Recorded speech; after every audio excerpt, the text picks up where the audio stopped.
Thank you, Marla. That was a great introduction. When she was asking about my bio, try to keep it as short as possible. This is no my night, right? First, thank you, Ian, for being here. Thank you, Consular Sarek, that I see here, Consular Denham. Thank you for being here. Welcome everybody to the City Council Chamber. This is a great opportunity for the community to learn, right? We're always learning, and every opportunity that we can use to learn, we have to say yes. This is great for the community, great for the Black community, especially. I'm gonna add a little bit more about my bio. My dad grew up in Philadelphia. Something that my dad did was try not to teach us English. He don't want us to come to the States because Puerto Rico is part of the United States. Well, he don't want us to come to the States. The main reason was because he lived in Philadelphia when it was segregation, and his experience wasn't not that pleasant. Didn't work. I'm here. And my sister is in Texas, and my brother is in Pennsylvania. Since I stepped in Easthampton, I knew I have a goal. I knew I have a purpose to be here in Easthampton. And that's the reason I run for office, to make the change. The first Latino being elected, but I don't want to be the last one. I know it's going to be another one after me. Again, thank you, everybody. I don't want to keep talking because, I'm going to be here all night. You know how politicians are.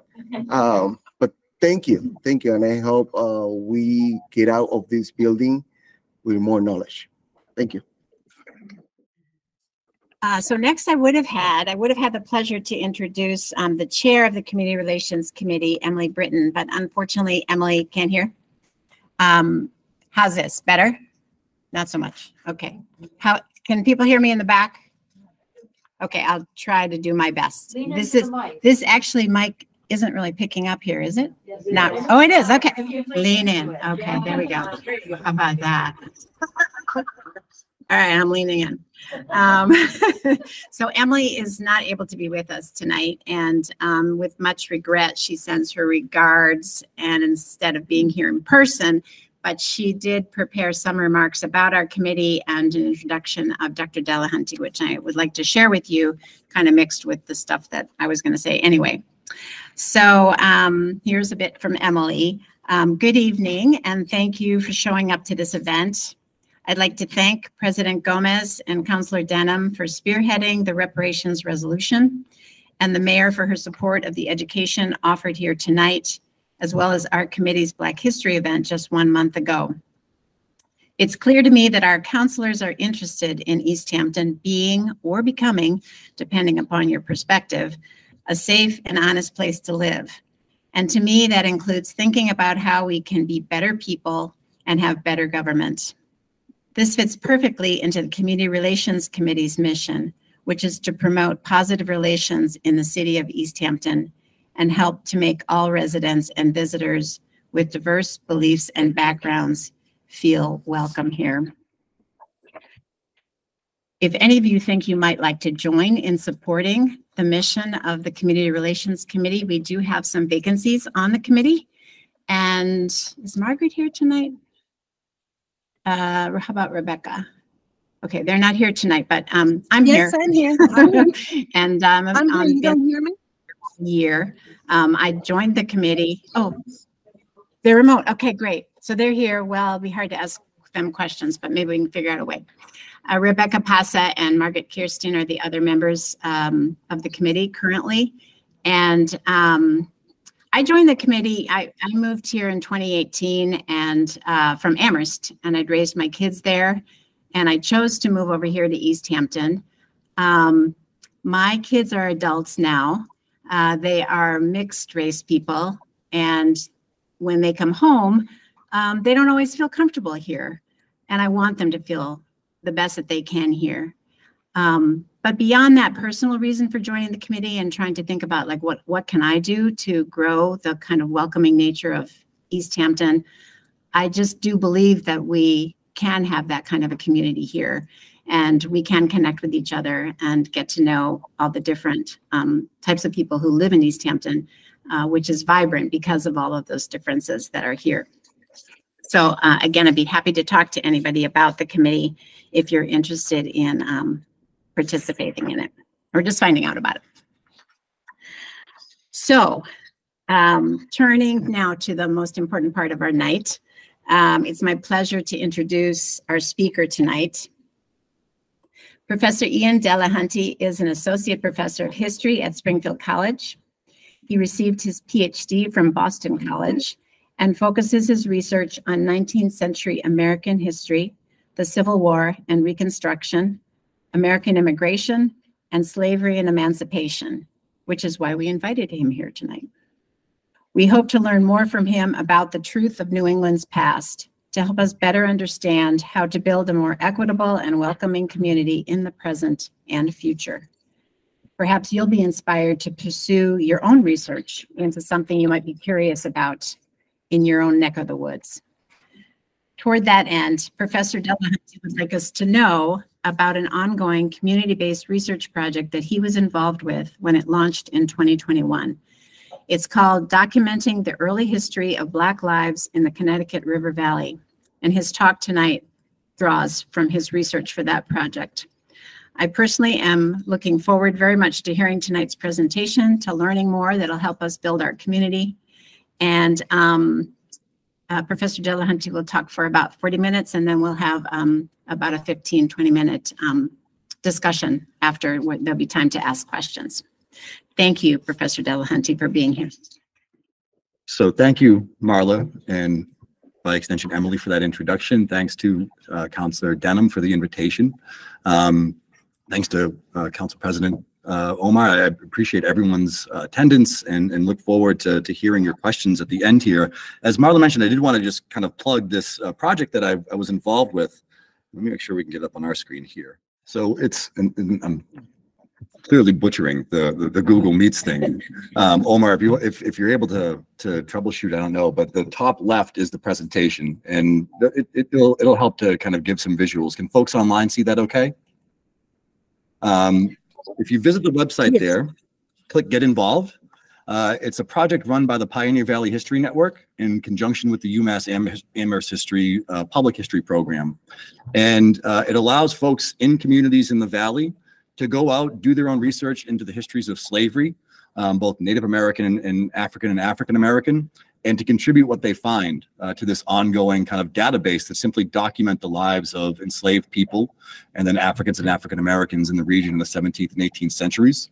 I'll say a little bit more about it maybe in the Q&A, but I did want to emphasize that this is ongoing, that you can contribute to it and take part in this ongoing effort to kind of uncover this largely hidden history to this point in time. I'll give you one sec there. It's no trouble. I can visually describe what you would see if you're having a little bit of trouble in the back there. What I want to do really in the next 45 minutes or so is a couple of things. First, just simply provide information about, but just as much so an interpretation of the histories of slavery and emancipation in the Connecticut River Valley, and really want to make 3 points in my time with you all tonight. So better. So I'll lean down here as well. First point. Although slavery wasn't widely practiced in the Valley, simply numerically speaking, the combined enslavement of Native Americans and the use of enslaved African and African American labor was really crucial and important to the origins of 17th century English colonization in the region. You can't tell the history of the origins of colonization in the Valley without talking about Native American enslavement and then the introduction of enslaved African labor in the 1600s. So that's point one. The second part of my talk will delve into what I'll call slavery's kind of footprint in the Valley. And what I want to argue is that it wasn't just the use of enslaved Native, African, and African American labor that constituted that footprint. In other words, it wasn't just that enslavers benefited from the labor they extracted from enslaved people. We have to account for how the region's development, both culturally as well as economically, was shaped by ties to other colonial slave societies and what I'll call the sort of knock-on effects of slavery's presence in the region. And in the last part of my talk, I'll highlight the process of emancipation in Massachusetts generally, but in the Valley in particular, and really emphasize the kind of uncertainties and ambiguity surrounding the ends of slavery in Massachusetts. And what I'll argue is that those ambiguities surrounding slavery's ends in the state made freedom itself quite tenuous for African Americans into the early to mid 19th century, where I'll try to end up at the end of the talk. So this subject is I wanted to emphasize by highlighting this project through UMass and the Pioneer Valley History Network, is really kind of seen a great deal of interest from historians in the past 10, 20 years. But even in the last just half decade or so, there's been a number of studies published about both Native American and African American slavery in New England generally, and even one particular study that focuses on the history of slavery in the Valley. And so as communities like Easthampton are kind of interrogating ways in which slavery or systemic racism has shaped their past, you're joining a network of scholars who are really seeking to probe into the same questions and have kind of amassed a really rich body of evidence over the past 10, 15 years. So what I'm going to do is try to distill that work down into something that's usable, a usable framework just for knowing what happened, and then for using that knowledge to think about the present and potentially the future. So towards that end, one important insight from this recent scholarship is that any account of the history of slavery in colonial New England has to start with English colonists' enslavement of Native Americans. It has to be the starting point. Colonists' enslavement and trading of Native Americans during the mid-17th century really sort of set in motion a chain of events that led to the introduction and then to the expansion of both African and African American slavery in Massachusetts, and that's including here in the Valley too. And so if you think about the demographic landscape of Southern New England in 1635, right, 15 years after Plymouth, 5 years after Boston, English colonization is quite limited. It's basically kind of dotting along the coastline from what's today, southern parts of Maine down to Plymouth. There's little pockets in Rhode Island and Narragansett Bay, around New Haven, New London, and small pockets in what's today Hartford. That's 1635. If you were to look 3 years later, you would see that landscape has drastically changed. Because aside from those English settlers along these kind of pocketed regions on the coast and somewhat in the interior, for the most part, Southern New England was a Native American region. The people that lived on the land were predominantly Native peoples. Between 1636 and 1638, the Pequot War, which took place in what's today southeastern Connecticut, would alter that landscape. The Pequot War saw combined forces of English militia allied with Mohegan and Narragansetts and waging war against the Pequots who were located in southeastern Connecticut. And they're basically fighting for control of the fur and wampum trade, which the Pequots had come to dominate by this time.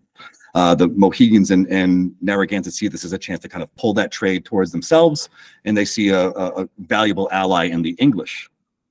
The fighting culminated in May 1637, when a band of English colonists from Massachusetts and Connecticut massacred several hundred Pequot men, women, and children in the village of Mystic. In the months that followed the so-called Mystic Massacre, English colonial militias hunted down the survivors from this event. And while they executed many of the Pequot leaders and other men capable of fighting, they held captive the surviving Pequot women and children. We're talking in the hundreds. The conflict ended in 1638 with the Treaty of Hartford, which is basically English colonial officials from the four kind of different colonies at that point in time, negotiating what the land itself, how we divided, as well as how the captives themselves will be kind of distributed between themselves and their various native allies. What they decide is that surviving Pequot men are basically too dangerous to hold within English communities, within English towns. And so surviving Pequot men are basically given to the Narragansetts and Mohegans. In exchange, the Narragansetts and Mohegans are to make annual payments to the colonies. And in effect, this is the first kind of New English venture into the selling of enslaved people. But I think even more consequential to the future of slavery in New England and to the Valley in particular was the fate of surviving Pequot women and children. May 1637, John Winthrop, you might have heard him, he's the governor of Massachusetts Bay Colony. He wrote a letter kind of telling authorities back in London what's the fate of these surviving Pequot women and children. He says, quote, "The prisoners were divided, some to those of the river, the rest to us." So when he says those of the river, he's talking about the colonists in Hartford, basically, right? And when he says us, he's talking about the colonists in and around Boston. Of those hundreds of Pequots taken captive by Massachusetts colonists, some 15 boys and 2 women were sent on board the ship Desire in 1637. The Desire departed from Salem, and it found safe haven weeks later after missing its intended target in Bermuda, got way out to Providence Island, which is just off the coast of what's today Nicaragua. Providence Island, that's quite a miss. It's an impressive miss in some ways. Providence Island was at that time actually another English Puritan colony. The folks in Providence Island were quite similar in background to those that settled in Boston and in New Haven and Hartford. At Providence Island and at various other points of call in the Caribbean, the Desire exchanged this human cargo, the Pequots, on board for, and this is how Winthrop describes it in his diary. He says they were exchanged for, quote, some cotton and tobacco and Negroes, etc., and salt. And so this is recording the exchange of Pequot captives for enslaved Africans. The Desire returns to Boston early in 1638, bringing with it the first enslaved Africans to arrive in colonial New England. And so the arrival of the first African slaves in New England in 1638 was made possible, was facilitated by the colonists having captured and enslaved Native peoples in the Pequot War. And a 1645 letter written by another prominent early New Englander kind of sheds light on how folks like Winthrop and this man, Emmanuel Downing, who was Winthrop's brother-in-law, are kind of thinking about the relationship between Native enslavement and procurement of more enslaved labor from the Caribbean and from Africa itself. So Downing wrote to his kinsman, Winthrop, to basically encourage Winthrop to make war upon the Narragansetts, who had, of course, formerly been the English allies during the Pequot War. It's 7 years later, Downing is saying it's time for us to bring war against the Narragansetts. And he's really blunt. He's very blunt about his underlying reasons for waging war against the Narragansetts. He says, quote, if upon a just war, the Lord should deliver the Indians into our hands. It's a nice sleight of hand. The Lord should deliver the Indians into our hands. Says we might easily have men, women, and children, enough to exchange for Moors. Moors is a commonly used synonym, or it's shortened for blackamoors. It's a common synonym in the 17th and 18th century to refer to Africans. So Downing's argument is really simple. Why would we do this? What's the rationale here? He says basically, we need a relatively inexpensive influx of labor, or else the New England colonies just simply can't be solvent. He says, quote, I do not see how we can thrive until we get a stock of slaves sufficient to do all our business. For our children's children will hardly see this great continent filled with people. And so the solution to the shortage of labor in colonial Massachusetts, according to Downing, is to wage war against Native peoples, enslave them, trade them for enslaved Africans. And this really lays bare what one historian, a historian named Wendy Warren, terms the deadly symbiosis of colonization and enslavement that really propelled the growth of early New England. That symbiosis was evident during the Pequot War, but it was on full display in 1675 and 76 as New English colonists in Massachusetts, Rhode Island, and Connecticut confronted a pan-Indian uprising that they euphemistically called King Philip's War. And likely many of you know this, fighting in King Philip's War kind of followed the course of the previous 3 decades of English settlement up the Connecticut River Valley. So towns like Northfield, Springfield, other communities in this stretch of the valley were involved and attacked by various coalitions of Native American warriors. By the war's end, I'm kind of moving through these events as quick as I can to get to the really key part here, which is that by the war's end, New English colonists had captured some 2,000 Native Americans. That's 40% of the entire indigenous population of southern New England in 1676. 2,000 are held captive by the end of the war. And colonial authorities basically distributed these captives to various towns across the colony. They allowed white families to claim them as slaves, especially those who were women and children. But again, they deemed most adult male Indian captives too risky to hold in bondage. And this is the opportunity now to act upon Downing's kind of advice that he had given a couple of decades earlier in that letter to John Winthrop. And so ultimately, more than 1 out of every 4 Indian captives seized by Massachusetts and Rhode Island colonists during King Philip's War were sold out of the colonies in 1675 and 76. On a town-by-town basis, local authorities commissioned merchants. The merchants were commissioned to sell as many Indian captives as they could into foreign lands. Most ended up in English colonies like Jamaica, Barbados, or Bermuda. Some 3 dozen were sold at an English slave trading outpost in Tangiers in North Africa, and still others were destined for the Azores in Spain. And what I think all this shows is that the peopling and development of early colonial New England, even as far afield as Springfield and Northfield and Deerfield, are accomplished in no small part as a result of this practice of enslaving native captives of war. In turn, we saw through the story of the ship Desire that Massachusetts colonists' enslavement and sale of Native Americans enabled them to procure the first Africans to set foot in the colony. And so from its inception, really right from the start, Massachusetts was enmeshed in a far-flung network of slavery and slave trading. And while it might have been far removed from ports like Salem or Bristol, Connecticut, or excuse me, Bristol, Rhode Island, or Newport, the Connecticut River Valley functioned as a vital node of that network.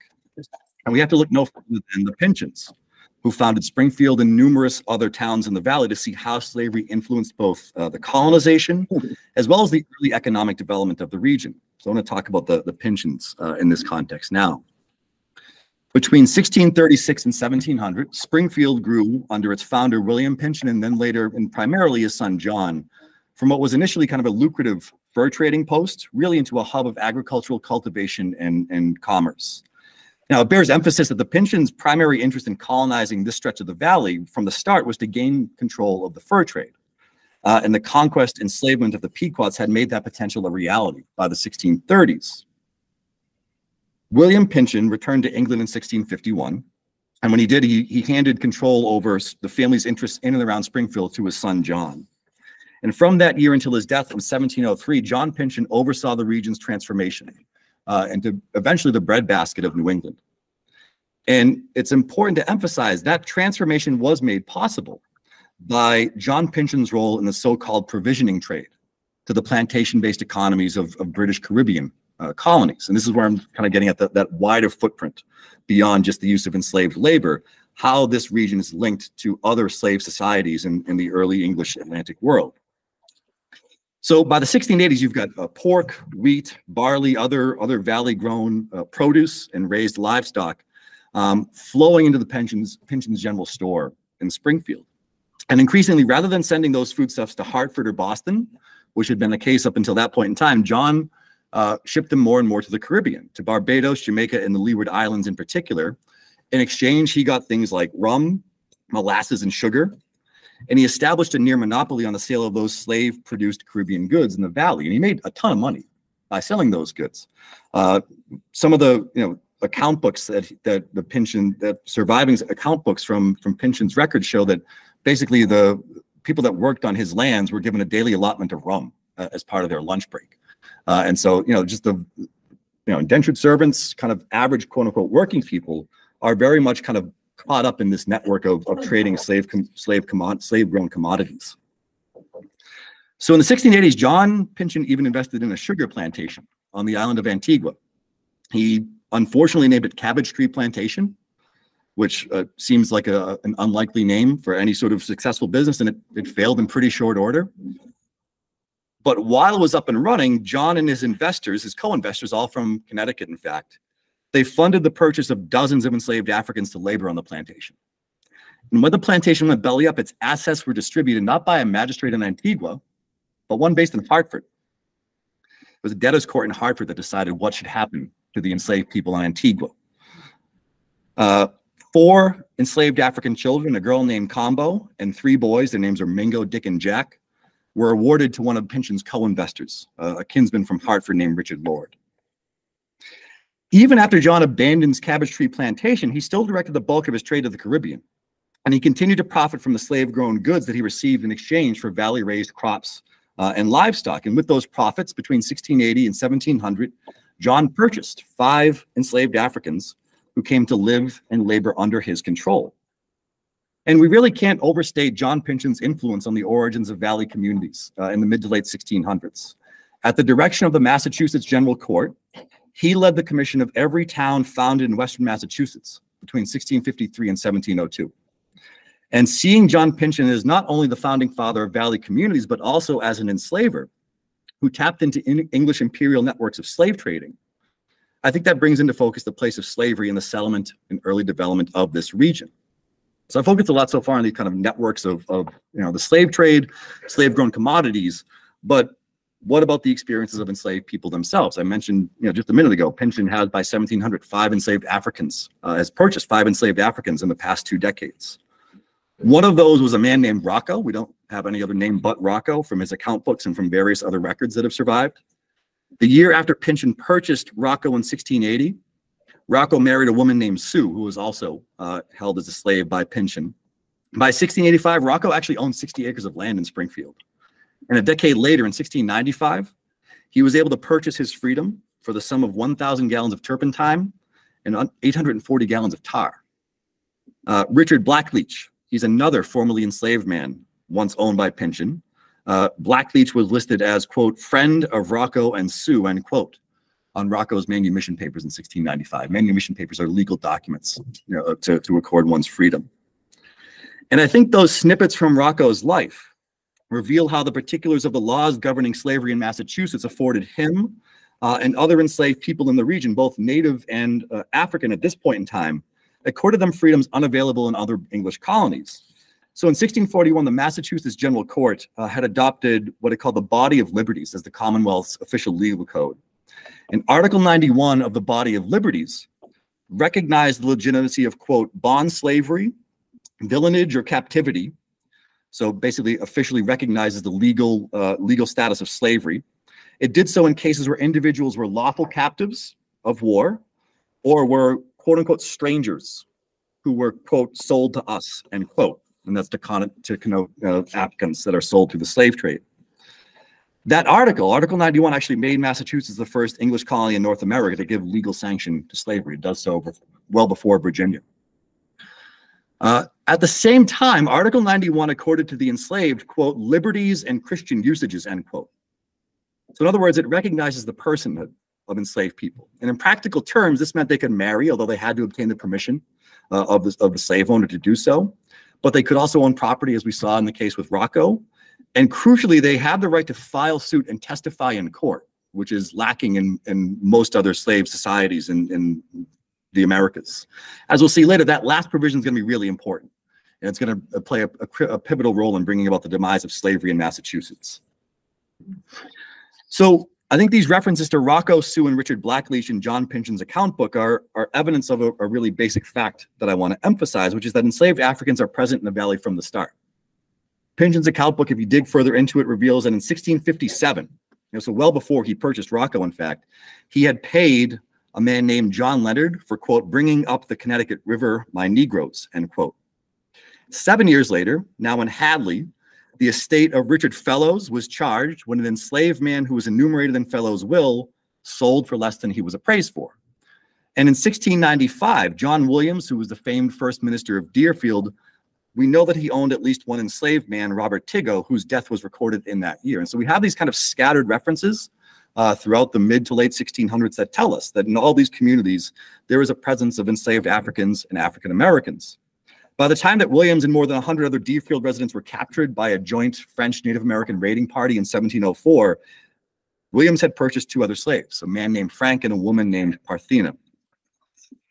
And so by the dawn of the 18th century, African and African American slavery increasingly had a firm foothold in valley communities, and it exists contemporaneously with Native American slavery as well.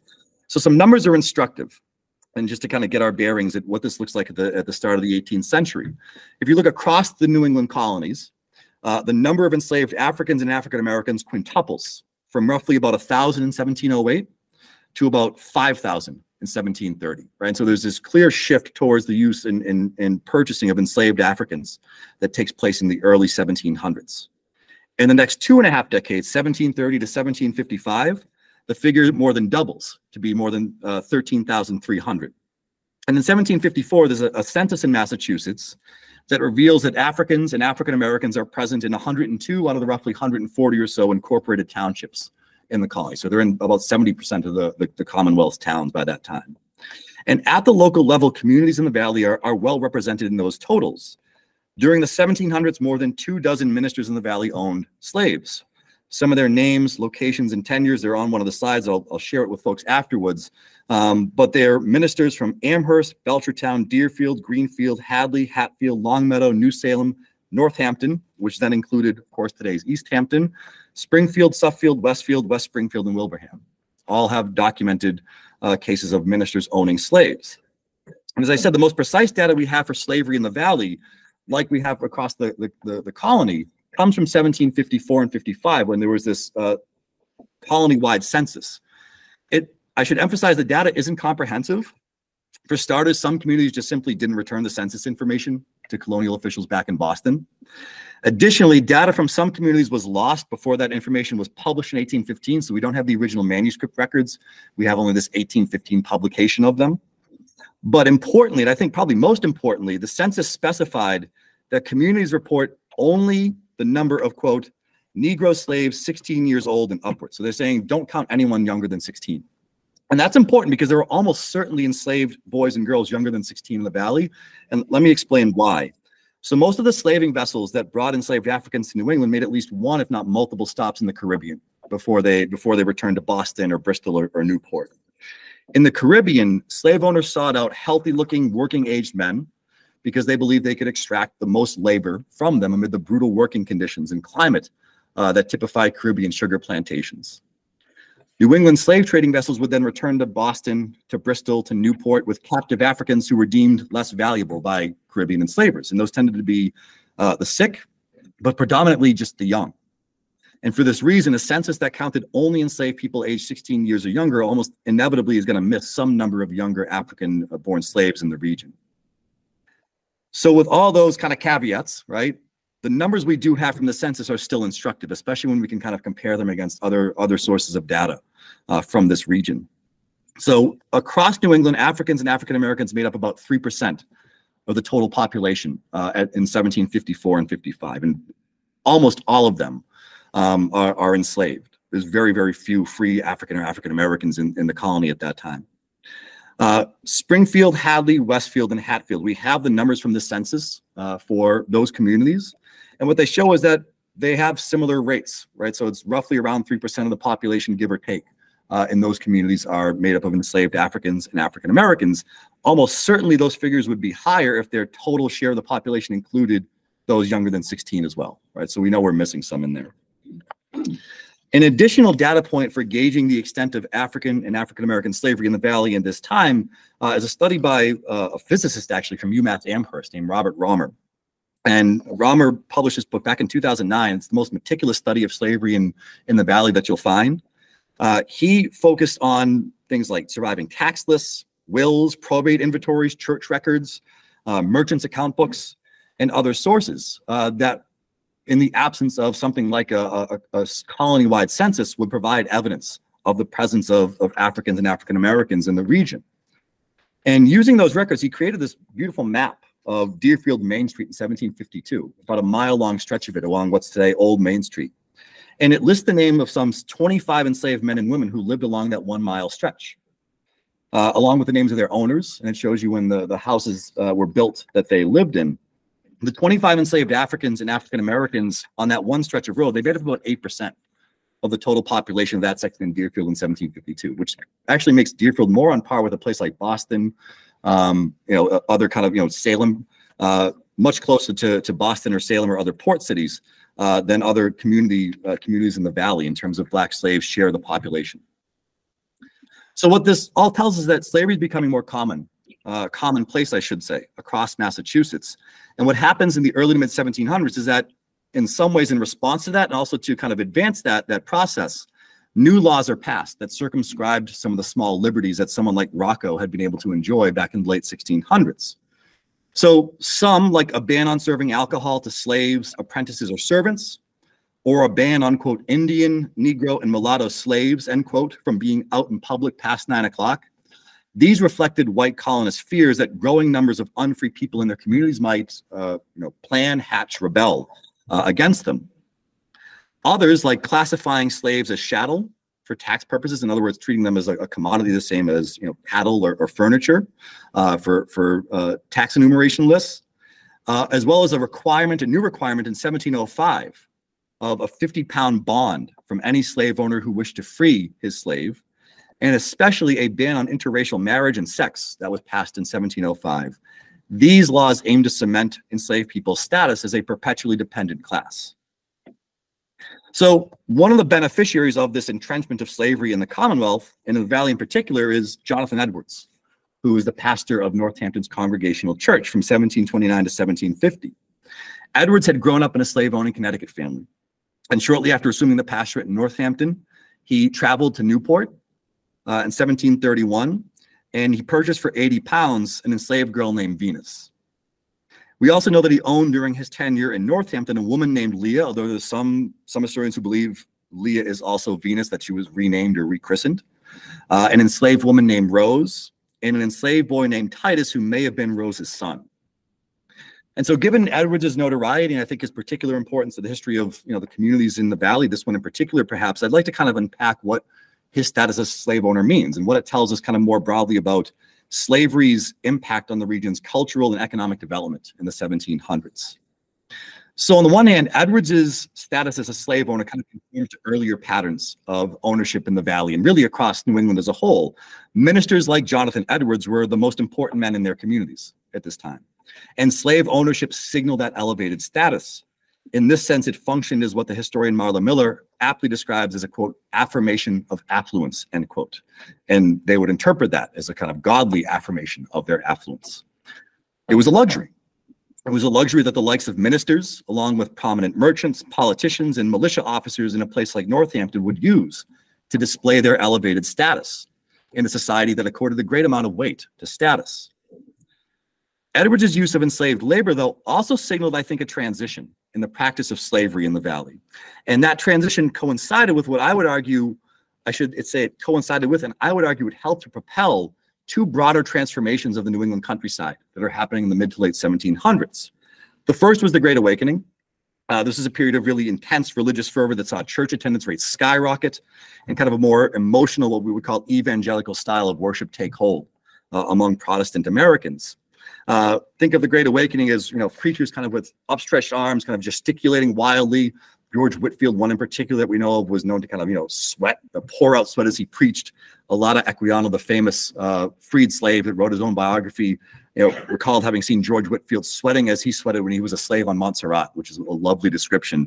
But it's this kind of really intense form of worship that is not just happening on Sundays. People are consumed by their faith in the early to mid 1700s. And so people like George Whitefield, but especially someone like Jonathan Edwards. Edwards published his own account of a revival that took place in Northampton in 1741. Northampton was seen by many folks as kind of like a catalyst for other revivals that took place across Massachusetts, really across the English Atlantic world. Edwards's time is increasingly consumed with writing about the Great Awakening, ministering to his congregation, welcoming new people to the flock, so to speak. He doesn't have time to repair fences anymore. He doesn't have time to shoe horses, to slaughter pigs, the things that ministers would have traditionally done before the Great Awakening. The use of enslaved labor on his part and by his family allows him to do these things, to take part and to lead, in fact, the Great Awakening. It also allows his wife, Sarah, to care for the couple's 11 children. And that is just as true in other New England communities throughout the 1700s. So on the one hand, the use of enslaved labor comes to support and I think helps to propel the Great Awakening. It allows the ministerial class in particular to free up more of their time. But there's another transformation that's happening at the same time too, and that's also abetted by the use of enslaved labor. What happens is that during the early to mid 1700s, there's rising consumer demand. And it's coming from middling classes, folks that had previously produced all of their own clothing, food within the household. And in response to that demand, growing numbers of farmers and artisans are growing crops, producing goods not for just domestic household consumption, but they're producing it for an expanding consumer base. And I mean consuming both geographically, so they're selling it outside their own villages or townships, but also numerically. There's simply more people buying goods in a cash-based economy. And so as a consequence, artisans, farmers, but also kind of an emergent class of professionals, doctors, lawyers, merchants, they find more and more of their time, like Edwards, occupied by business beyond that of their household economies. And in that context, the labor of enslaved Africans and African Americans freed up time for them to attend court proceedings, visit patients in the cases of doctors, or transact business. Control over enslaved labor allowed artisans to produce more goods for an expanding consumer base. It freed up farmers to add livestock or new crop varieties to their field to expand their acreage, perhaps. One historian describes this process as follows. She says, quote, "Someone was needed to take up the slack, so to speak, as household heads sought to diversify their productive activities for both exchange and the markets." And who's taking up that slack is enslaved Africans and African Americans. And it's for that reason that by the 1720s, a majority of slave owners in New England towns aren't ministers or wealthy merchants anymore. By the 1720s, it's the so-called middling classes, farmers and artisans, that make up the majority of slave owners in the region. And there's one final point I want to make here with respect to slavery's impact, its wider footprint on the economic development of valley communities in the 1700s. And this is that one need not have been an enslaver in order to benefit from the presence of enslaved people. Edwards's slaves required food, clothing, and shoes. They may and almost certainly did accumulate small earnings that could be spent in a local shop, and they almost certainly required a physician's care at one point or another. The beneficiaries of Edwards' ownership of them was not just those in the Edwards household. It was also tailors, cordwainers, vendors, and doctors in Northampton. And that statement is just as applicable in any other community where enslaved people were to be found. And let me just give an example, a local one, to illustrate that point. 1764, Dr. Thomas Williams of Deerfield treats a man named Titus. And Titus is a 24-year-old enslaved man owned by another Deerfield resident, Daniel Arms. We don't know why on this occasion Titus sought out Dr. Williams' services. We do know that at some point in time in the 1760s, Titus had been whipped severely for having stolen rum, eggs, and bread from the store of a Major Williams in Deerfield.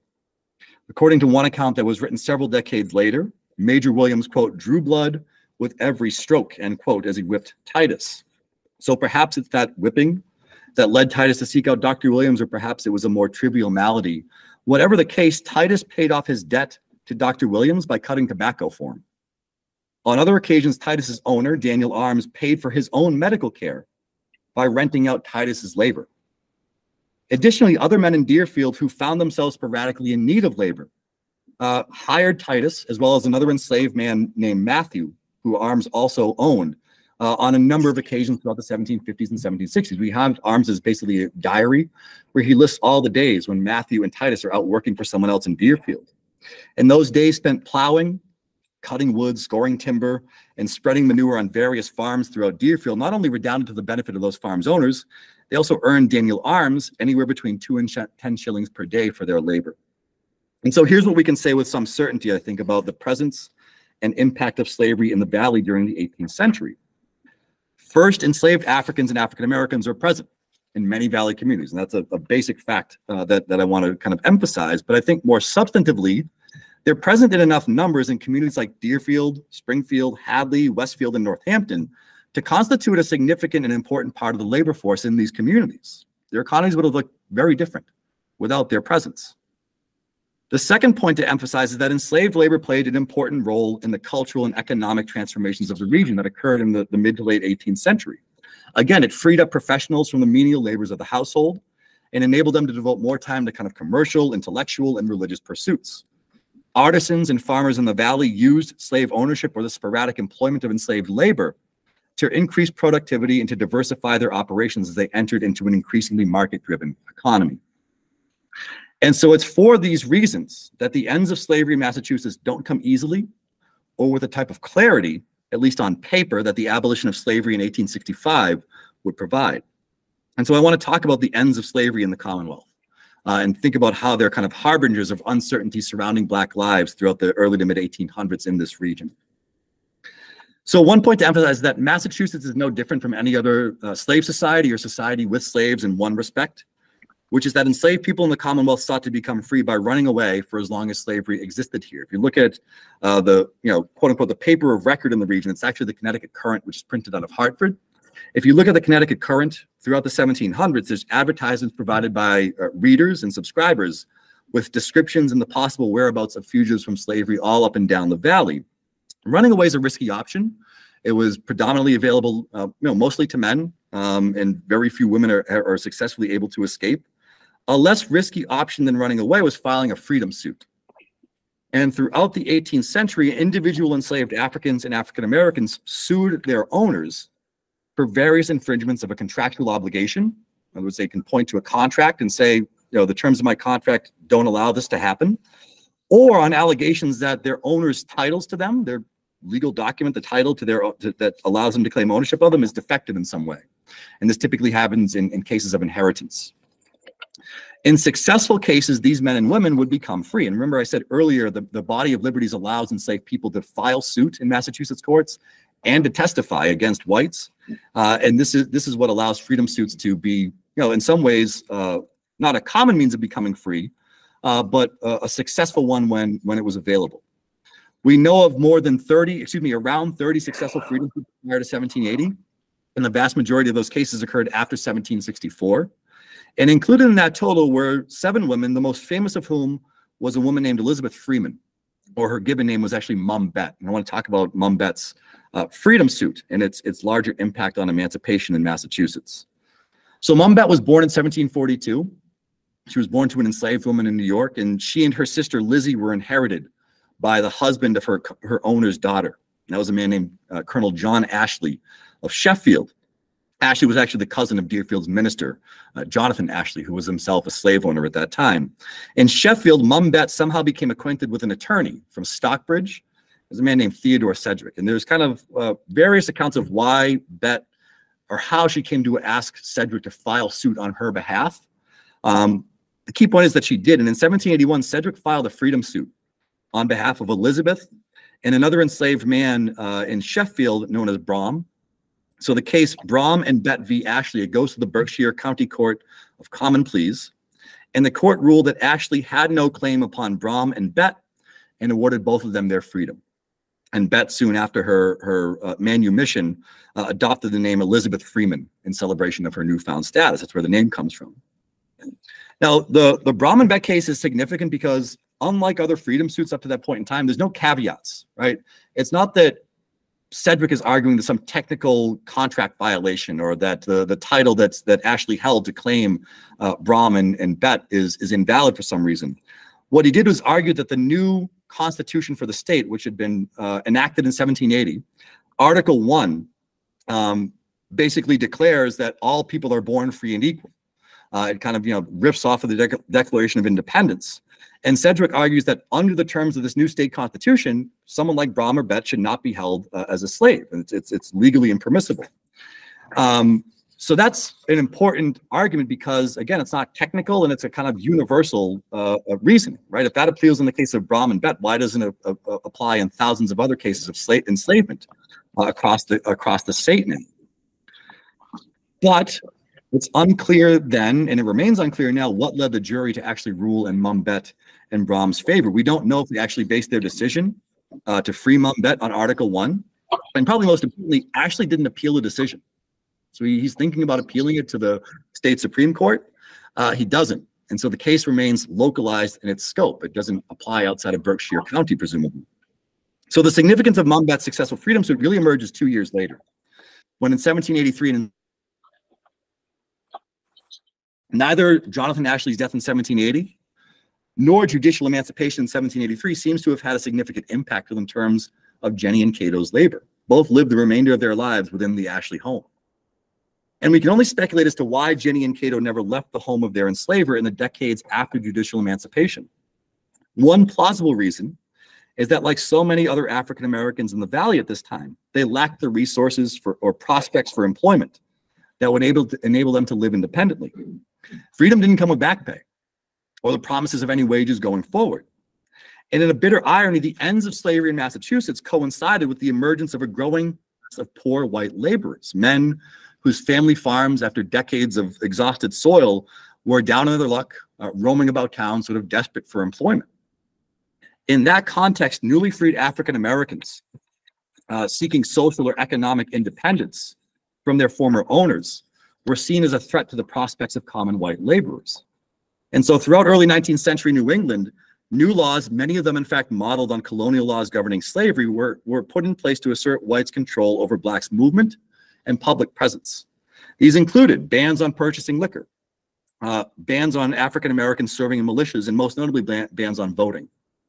Racial segregation within churches remained commonplace, and the segregation of newly established public schools reflected kind of a hardening of the color line in the early to mid 19th century. So it might come as no surprise that those few African Americans with the means to leave the region did so. Marla Miller's research on Hadley finds that while black residents there made up 2% of the town's population in 1790, that share shrank to just 0.5% 2 decades later. And it only rebounded to about 1% by the time of the Civil War in 1860. And so you have what I like to think of as kind of this diaspora in miniature of newly freed New Englanders fanning out across the mid-Atlantic, the Trans-Appalachian West, the Canadian Maritimes, and as far as the West Indies. In fact, during the 1820s and 1830s, many White Valley residents threw their support behind the colonization movement. And that was a national campaign to physically relocate African Americans to colonies in West Africa, in particular Liberia, as well as some failed efforts in the Caribbean. Colonization petered out in many northern communities by the early 1830s, but it retained ample support in both Hampshire and Hampton counties into the latter part of the decade.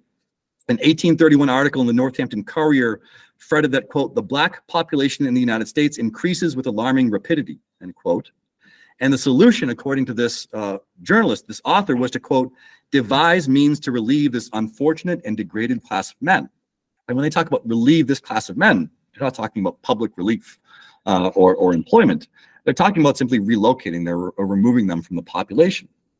So the following year, the Hampshire County American Colonization Society forms.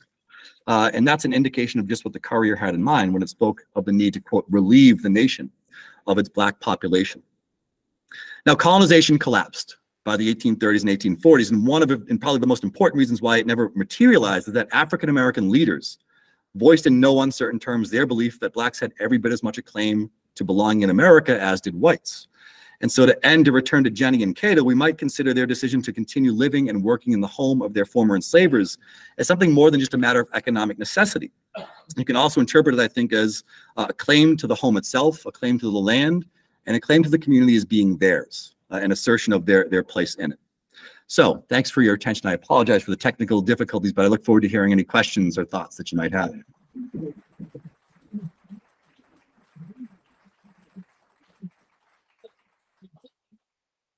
If folks have questions, please, just type up for the purposes of being able for the folks online to hear you. If you would just stand up and try to speak it out. I can repeat questions too. Yeah, that's what. Could you speak to literacy among African American slaves and African slaves in this country? So what we know is that it's higher rates of literacy than enslaved people in other English colonies, primarily because, as you saw the kind of body of liberties when I described that, they're entitled to quote unquote Christian usage, which includes biblical instruction. And one of the kind of core beliefs of New English colonists is that you have to be able to read the Bible and kind of encounter the word of God basically in it. It's impossible to say with any certainty at what rate that actually occurred. There's, that I know of, very, very few, surviving letters or virtually no surviving diaries or anything of the likes like that. We do know of, certain cases where in freedom suits, people are able to sign their name, for instance. That's what I was wondering, was literacy an important driver for being able to succeed at your freedom suit? That's a good question. I just don't think there's the available evidence to be able to say definitively. The freedom suit's, 30 over the course of half a century in a population of, 13,000 or so enslaved Africans or African Americans at that time. So it's very, very kind of minimal in terms. And I would suspect, I have no proof of this, I would suspect that there might be higher rates of literacy among those who are successful with freedom suits. But then there's no way of knowing how widely applicable that is beyond. In other words, they might be the exception to a general rule. Okay. Sure, it's a good question. I think we might have a couple questions online. All right.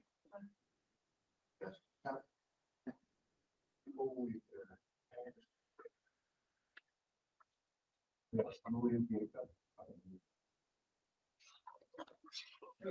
to ask Louise to go ahead?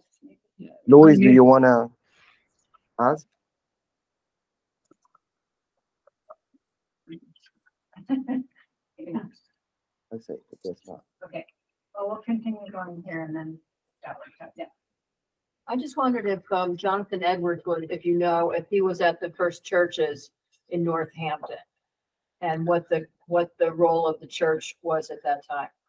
Well, so the role of the church and really the community as a whole pays for Edwards' salary, right? So the fact that he's able to purchase an enslaved woman in 1731 is, if you want to think about it, is an extension of tax payments made to him by members of the community. Is that what the question is asking? What I'm or thinking about is the main church in Northampton is referred to as First Churches. Okay. And I'm just wondering if that's where he was minister. And Yes. Yes, it is. Yes. Yes, it's the meeting house as well for North. I could like to add on to that, as well as Edward's Church, which is the offshoot of the First Churches. After Edwards was booted from his role for being too hard on the teenagers, supposedly in Northampton. From there, he went to Stockbridge, where he was trying to convert. Yeah. From there, he was president of Princeton until he got tuberculosis. Yeah. I found what you said fascinating about how his slaves and other ministers would contribute to the economy, and that freed him up to do what he did. And he was a very complicated guy. He was not just hellfire and brimstone. Yeah. But what I had never thought about was when he got to Stockbridge, and to preach to the Indians, to the natives, was there any, how do I say, I mean, they were enslaved too? Not that I'm aware of, what, to the extent that he talks about slavery. So Princeton has done a really nice job. There's, if you just search Princeton, Jonathan Edwards slavery, they have an ongoing study of this, like a self-study basically of the college's historic ties to slavery and systemic racism. Yeah, sure. Yeah. What they found is that in his papers is this draft of a letter. He never sent it, but he was famous for kind of like scribbling down thoughts in a very kind of like, rambling way. And in one case, and I forget the exact year, but basically a minister in Northfield, Benjamin Doolittle, is basically brought to task by his congregation for a number of things, one of which was that he was a slave owner. They thought he was too indulgent, kind of living a luxurious life, right? And so Edwards writes this draft of a letter in defense of Doolittle. And what he says is that, they're criticizing him for being what Edwards calls them an immediate partaker in slavery, right? And he's saying, well, what do they want? Should he not be an immediate partaker? Because they themselves might not be immediate partakers, but he says they have slaves at their next step. In other words, he's recognizing that they themselves are probably benefiting from the presence of slavery in their community. And so he's perceptive. I think he's no denying he's a very smart guy, right? And I think he understood precisely the relationship between slavery and his ministry, because he sees it in another case, in another community in that same context.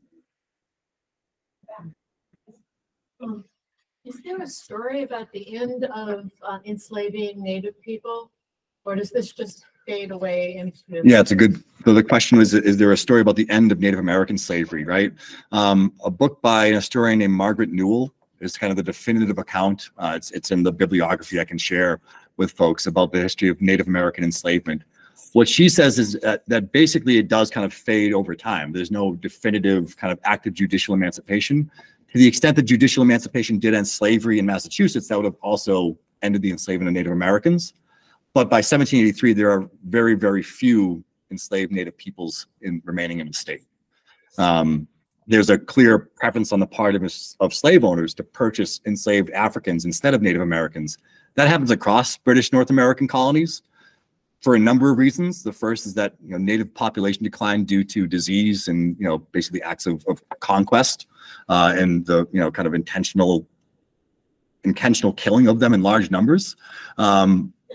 Just simply dwindles the number of available people that you can claim captivity over. More importantly, Native peoples are much more successful in escaping and resisting slavery than enslaved Africans are. They're able to kind of find not necessarily maybe their own communities, but to blend into other Native communities throughout New England. And so slave purchasers demonstrate a clear kind of movement towards the use of enslaved African labor as a consequence. And it just means that the numbers of enslaved Native peoples diminishes over the course of the 1700s.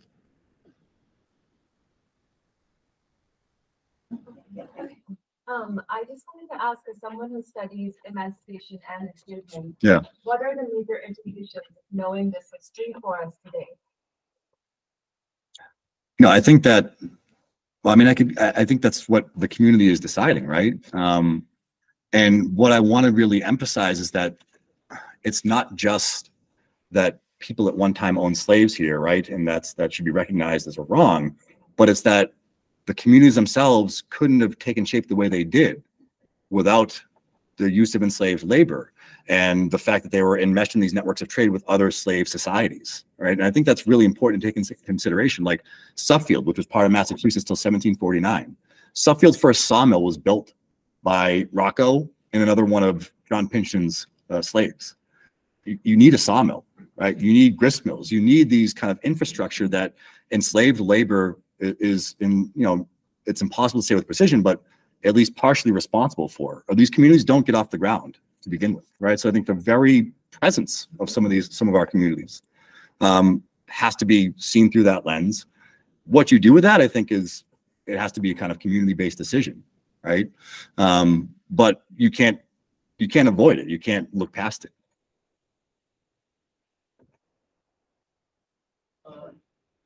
Wasn't it a common practice, though, for the Native Americans to take slaves when they conquered? I know Easthampton, the Pascomic Massacre, they took slaves up through. Yeah, and as I mentioned, the Mohegans and Narragansetts that are allied with the English colonists in the Pequot War, they eagerly accept the enslaved Pequot captives that they're basically sold. Native American slavery looks very different than English colonial slavery. It's not a permanent condition, so people do and frequently do become free at some point in their lives. Native American slavery oftentimes is done to replace people that are lost to warfare, to disease, increasingly in the 1600s and 1700s. And oftentimes those folks are basically incorporated into families to kind of replace their kind of lost kinspeople. In some cases, in rare cases, they go on to hold positions of political power, right? And there's a way that the Native American groups are able to kind of assimilate enslaved captives into their societies that simply just doesn't happen in English colonial society, right? Where enslaved people are chattel, they are movable property, and laws are put in place to, as I said, kind of make them a permanently dependent class. It's a fundamentally different practice of slavery between the two groups. Okay. We're two students in the Wilson School, and we want to know, like, cause our school goes on and on about how Wilson, like, had this button factory, and that's how he got his money. Okay. And I personally do a lot of work in shaping the Williston community to try to, like, I did a lot of stuff about indigenous people there, and I want to know, is there any way that, like, indentured servitude or enslaved people would have been any part of the factory in, like, the 1800s? Good. So I can't say specifically about the Williston case. What I think we should think about more broadly, and I'm doing this in kind of another project I'm working on right now. So it's not buttons, but cotton gins, right? An essential component of the American slave economy in the 19th century, right? The leading cotton gin manufacturers were in Alabama, but it was a guy born in New Hampshire. And he recruited his labor from, I think, Keene, New Hampshire and surrounding communities in the early to mid 1800s. The second and third largest factories were in Bridgewater, Massachusetts, right? And the sixth largest factory was in New London, Connecticut. So the cotton gin is buttons. I don't know how I'd make the connection other than, well, whose clothing are they making the buttons for? Oh, there's more, right? So and there's, of course, all across this region, histories of cotton spinning, weaving, producing kind of coarse cotton textiles for enslaved people to wear, going back to the 1700s. So are there records in your school that you could look at? No. Yeah. They have a bear that has buttons on it. It's a start, right? Oh, and they also have 2 paintings of the guy. Yeah.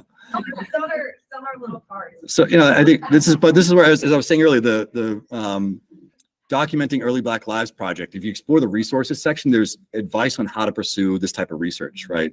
And in particular, they're focused on finding people who have been lost in the historical record, right? And doing things like probate inventories, wills, tax records, etc. But there's also suggestions in there for how to pursue research into other, as I talked about, that wider footprint. I don't know if you'll find anything on buttons in there. I kind of hope you do, but there's other ways that we need to start to think about slavery's influence on the economy of this region in the aftermath of 1783, right? And going, you know, up until, you know, certainly the Civil War, if not beyond. But yeah, it's an interesting question, the wool mill in particular. You send us that link. Oh, absolutely. Yeah. Yeah. And there's a database, I forget the exact figure, but it's some like about 3,000 unique names that were discovered through this project. And you can search it. Right now it's an Excel spreadsheet, terribly unfriendly for users. But you can search, you know, Easthampton, you can search, you know, whatever town you're from and see what records exist. They have links to where those records are held, and you can kind of, you know, explore further. But I think the key is they want to keep building out that, because, you know, we found incredibly rich stories in that project that, you know, we want to keep adding on to. I'm afraid we're going to have to close. So those of you who are still holding questions, if you wouldn't mind approaching Dr. Della. Yeah, I can hang out. Yeah. Hold those out. Thank you.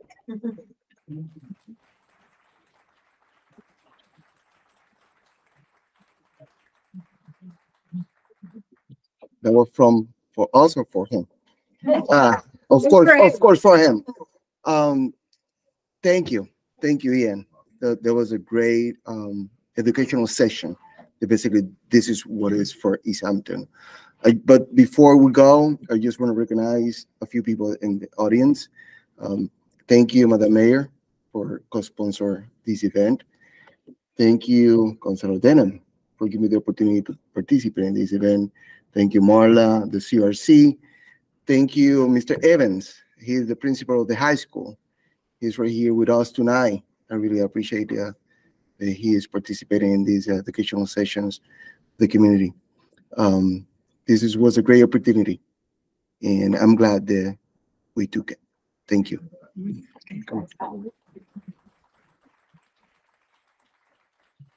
So just real quick, when we put together this resolution, we talked about the fact that we were going to do some educational programming, and that's something we're going to continue to do. So with this particular group of folks and with President Gomez and myself, we'll continue to put some of these programs together. And I think one of the pieces that I took away today in terms of what Professor Delahunty was talking about was, yes, right, enslavement had an impact on the development of New England, of Easthampton, of this particular region, right? And I think it's for us as a community to really think about, how do we respond to that? How do we reconcile that history, right? And I think that that's something that's really important for us to explore and to think about collectively in terms of Indigenous folks in this community, Black lives, they sacrifice their lives, right? And we have a responsibility to continue to educate ourselves, but also to think about how do we reconcile that, right? And so I just want to say publicly that I appreciate everybody who's here online and in person who came to kind of begin to explore this particular issue, this particular history. And I hope this is just the beginning of us kind of really engaging with one another on this particular issue and this particular history and what it means for us here in Easthampton. So thank you so very much for attending today. And he's still here. If you have any other questions, you can talk to him. Thank you. This government meeting is brought to you by Eastworks and our local cable subscribers.